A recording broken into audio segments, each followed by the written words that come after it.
Welcome everybody to the Goes to 11 Vise Squad. Today I'm going to show you how to tie a copper john. First off, we have a size 12 Togens 1XL Nymph hook in the vise with a 1/8 inch Togens gold brass bead on there.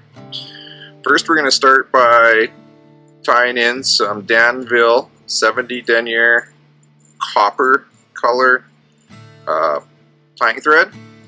Just going to get this started on our hook,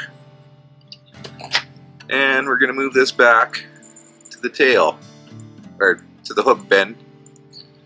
Once we get to say where the barb on the hook is, we're going to actually build a little bit of a bulb, bump, whatever you want to call it.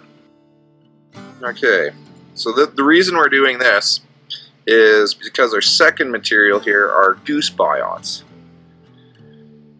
And this will help splay out the Goose Biots to make them flare a little bit more. So I have some gold Goose Biots, and we're just going to tie these in, one on each side.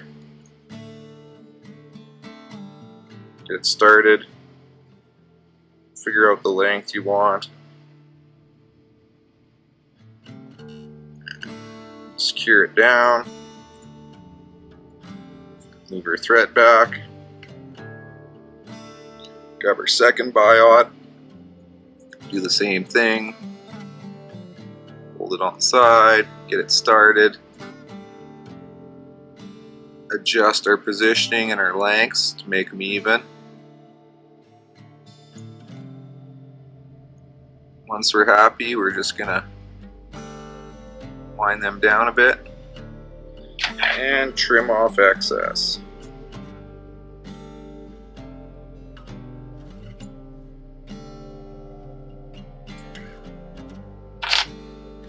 Just cover up the tag ends a little bit here.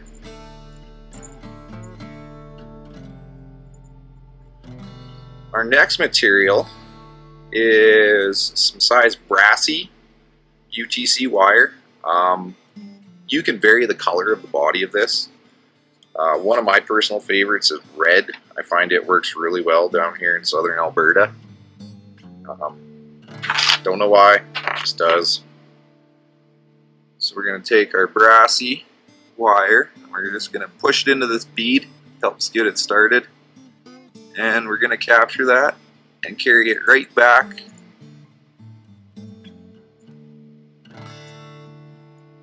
to our bump or bulb, as I called it.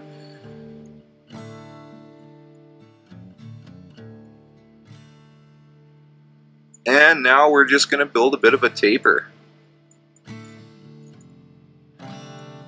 Great thing to do is twist your thread counterclockwise, and that will help it lay flatter on the hook. So we're going to build our taper to about the 3/4 point. The smoother you get this, the better your wire is going to lay. So take a little extra time here and make a nice smooth body.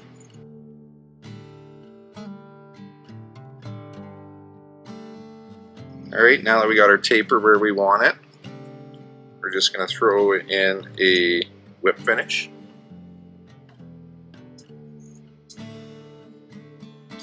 And move in our bobbin cradle, set our thread on it. So now we're going to proceed to wrap this wire.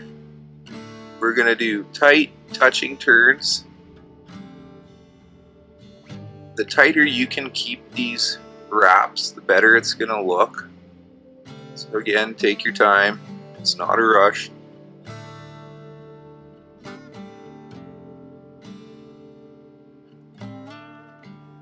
A rotary vise really helps this pattern out. You can turn and focus in one specific spot at all time. Find if you just try and wrap it by hand, you end up with gaps in your wire.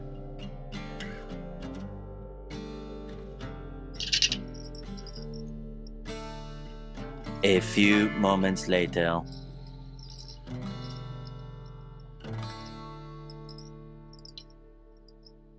Alright,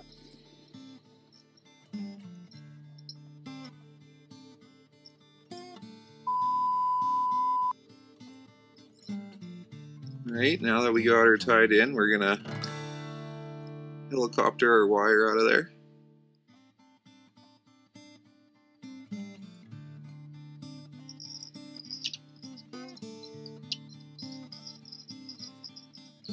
And we're going to tie in our next material, which is some Mirage tinsel.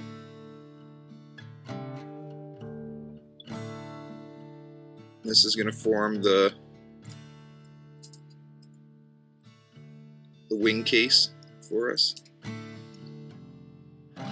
So we're just going to capture this right on the top.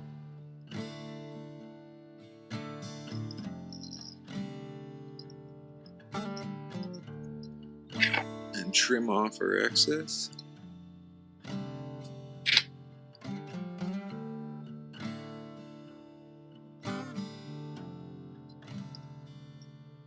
And we're going to move our thread back all the way to right where our wire ended. Alright, so our next material we're going to be tying in, instead of doing your standard legs and your standard dubbing, I like to use material called Semperfli Straggle string. I have about an 8-inch piece of it in a brown color.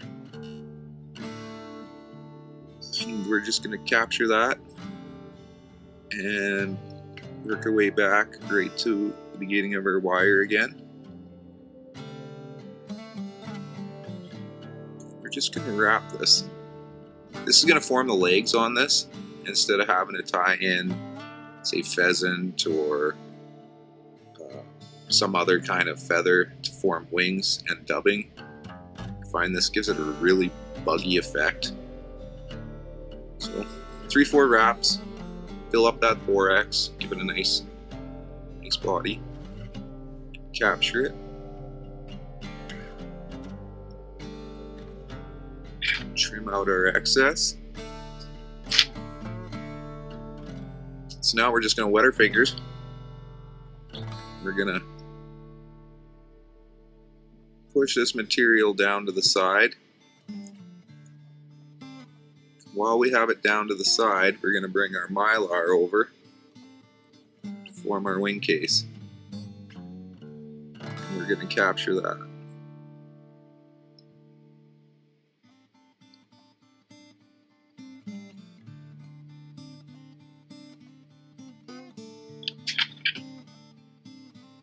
Trim out our excess. Pull everything backwards. Just do a couple extra wraps in here. Build up a little bit of a brown thread collar. And whip finish.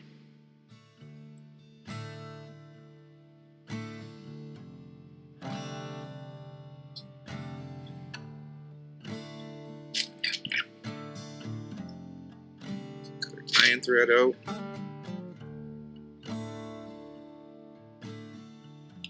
Last but not least, we're going to take a little bit of Loon thick, and we're going to cover this wing case with just a little daub.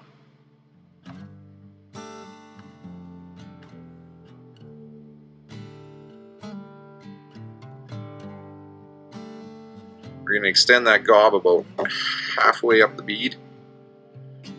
We're just going to hit her with your UV light. This protects the mylar. It helps it last longer, and it seems to make it shine a little bit more. Gives it a little bit more pop.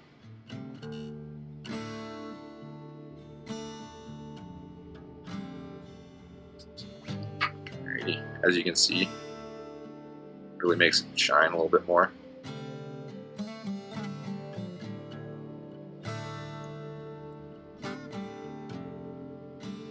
There you have it. A red copper john. Thank you for watching today. I hope you enjoyed today's pattern. If so, please give this video a like. Also, please hit the subscribe button and don't forget to click the reminder bell beside it so you don't miss any future content. Thanks again, and until next time, tight lines.